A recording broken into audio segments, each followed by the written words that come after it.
I had some thoughts back at the beginning of January that I wrote down, and I want to share them with you and then expand upon them. The first thought is, what do you believe you need to achieve to finally be deserving of your own love? Like, at what point will you have achieved, become, attained something, reached this goal, and then finally you deserve to love yourself, or finally you decide to love yourself? We think that if we work towards something and we achieve that something, that finally we will love ourselves because of the achievement. But what we find is when we arrive at these achievements or these milestones, that we still don't love ourselves. And that's because oftentimes, and if not oftentimes, almost always, our wanting to achieve these goals is driven from a place of self-hate or self-loathing or self-disgust or self-disappointment. So we are reaching to these goals, like we are beneath these goals. We feel like we're clawing to them to try to prove our worth and try to reach some sort of mountaintop in which we finally love ourselves. But what happens is when we are moving towards a goal or achievement or attaining something from a place of self-disappointment or hate or loathing, is that we reach and we claw to this goal and we might achieve it. But then when we get there, we don't love ourselves, because loving ourselves was actually not the goal. The goal was the goal. And we thought the byproduct of that would be this self-fulfillment inner peace. But then we used self-disappointment, self-hate to try to motivate us there. So when a goal and a future version of us is motivated by disgust and hate of the current self, that disgust and hate continues through the journey of self-growth. And then we get to that point and we don't love ourselves when we get there. In contrast, if we have the same goal, the same future vision of ourselves, and we say, this is what I want for myself because I love myself, because I deserve it, because I deserve to show up for myself, because I deserve to hold myself accountable, because I know I can. It's such a different energy. And so we begin the climb propelled by self-love. And no, you may not love yourself perfectly. You probably won't. I know that I can be really hard on myself at times, but being hard on myself doesn't get me to move forward in a way that I can continue forward. Being hard on myself means I start forward and I make some progress. And then the second I fail or I'm not perfect, that being hard on myself version of me, the version of me that is picking at everything, she comes back out and tells me why I'm not good enough. But imagine that same journey, because I know I want something better for me. I love myself and I want to have a life that feels good. And I propel myself forward with that energy. And then I struggle or mess up, or I didn't stick to my goal exactly how I wanted to. Well, that's okay, because self-love will say, hey, you're human. Let's go. Keep going. We don't let the shame and blame and self-hate bring us back down to where we started. That is the lesson of life. When we are motivated by self-hate or self-disgust, it is a powerful motivator. But as we start on that journey, eventually we're going to not be perfect. That's just the name of the game. And when we're not perfect, that self-hate and disgust comes back around and reminds us what a loser we are, reminds us why we're not good enough, reminds us of why we maybe don't deserve that future version of us in the first place, makes us feel like that future version of us is separate than current us, because current us sucks and future us is amazing. We take that same journey and we say, I see this for myself. I envision it for me. And current me is going to get me there. Current me is the vehicle in which I will travel to get to future me. And she is enough, and she is amazing, and she deserves that future version. How can you not love current you when she is the reason you will get to the next version of you? And she is also the reason you have gotten through every past version of yourself and every hard thing. Current you did that, and current you will propel you forward. I'll ask the question again. What do you believe you need to achieve to finally be deserving of your own love? And the answer is, there is nothing that you will ever achieve that will make you feel deserving. You just are deserving of that right now. And as you embrace that you deserve to love yourself right now, that self-love will propel you forward to the achievements, the goals, the dreams you have, the future versions of you that you can't even fully comprehend or imagine.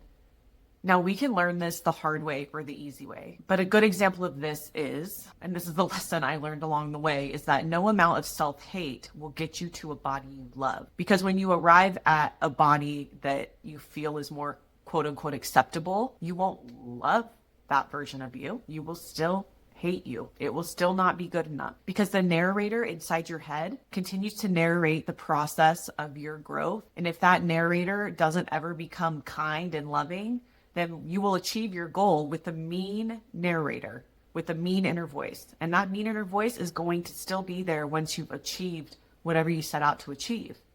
Most of us know this is true because we've experienced it. Most of us have learned this the hard way. We've achieved a goal and we still don't like ourselves. So what if we changed and tried something different? At the very least, you're just going to try something different and maybe the end result will feel better. Cultivate a kind inner voice. Be your own biggest cheerleader. Call yourself out on your BS, but cheer yourself on as you move forward. Another question I wrote is, why do you think your self-hate and self-disgust will cause you to become someone you love? How much self-hate do you think it will take for you to realize that self-hate does not create self-love? So the first question, why do you think your self-hate or self-disgust will cause you to become someone you love? It doesn't make sense. It doesn't compute when we actually slow down and think about it. We've been taught to motivate ourselves with this fuel of anger and ick and not liking ourselves. You may have learned this from other adults when you were a child. These adults that told you how you were failing so that you could be better, that told you how bad you were now to try to motivate you to be better. We've had coaches do this, teachers do this, possibly parents, leaders tell us how much they're dissatisfied with how we are and that we should be better. And now we've taken this messaging and put it in our lives that if I just don't like myself, then that will motivate me forward because that is the pattern we have seen and experienced. But self-hate and self-disgust does not equal self-love. I'm a math girly. Some of you know I tutor math. I love math and don't like math. I mean, it's fine. But if we were to take the equation, self-hate plus moving towards goals equals self-love. No, does not compute. But we believe it because we experienced this, especially during our younger growth years, and we carry that into adulthood. If we don't stop the narrative and the story that that is the way to grow, then we'll just keep trying to grow that way. The second question in those two questions I asked back to back is, how much self-hate do you think it will take for you to realize that self-hate does not create self-love? Self-hate does not create self-love. In fact, they are opposites. You're on the wrong end of where you want to be if you're motivating yourself with self-hate. You have self-hate plus the journey to get through the goals and then hoping you'll get to self-love. What a long journey. Self-love, self-belief, feeling like you're enough as you are, and calling yourself forward. That's the magic recipe to get yourself to go forward. It's this energy that lights you up. This I'm enough. I love myself. This next version of me is exciting. The dreams I have are compelling and I deserve to go on the journey to get them. And I love myself now. And that's why I'm going to go on the journey.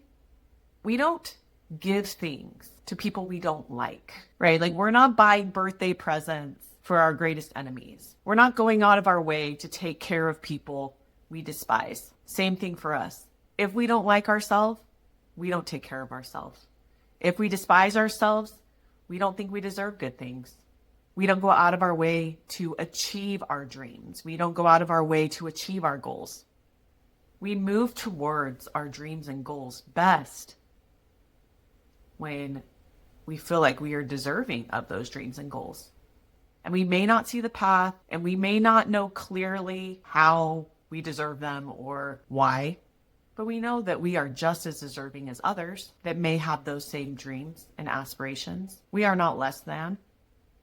We don't have to know all the hows and the whys. We can just know that by motivating ourselves forward with love, with belief in ourselves versus hatred for ourselves, that will propel us towards our goals. Self-love is the secret sauce.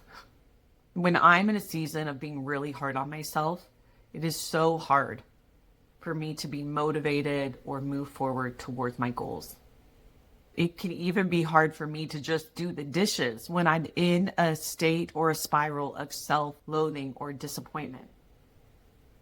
And it is so much easier, exponentially easier, to move towards my goals, my dreams, do the dishes when I'm doing it from a place of love or deserving or belief or hope for the future. You are deserving of living a life you love, and you are deserving of loving yourself while you are building that, creating that, experiencing that, living that. You deserve that. Future you deserves that.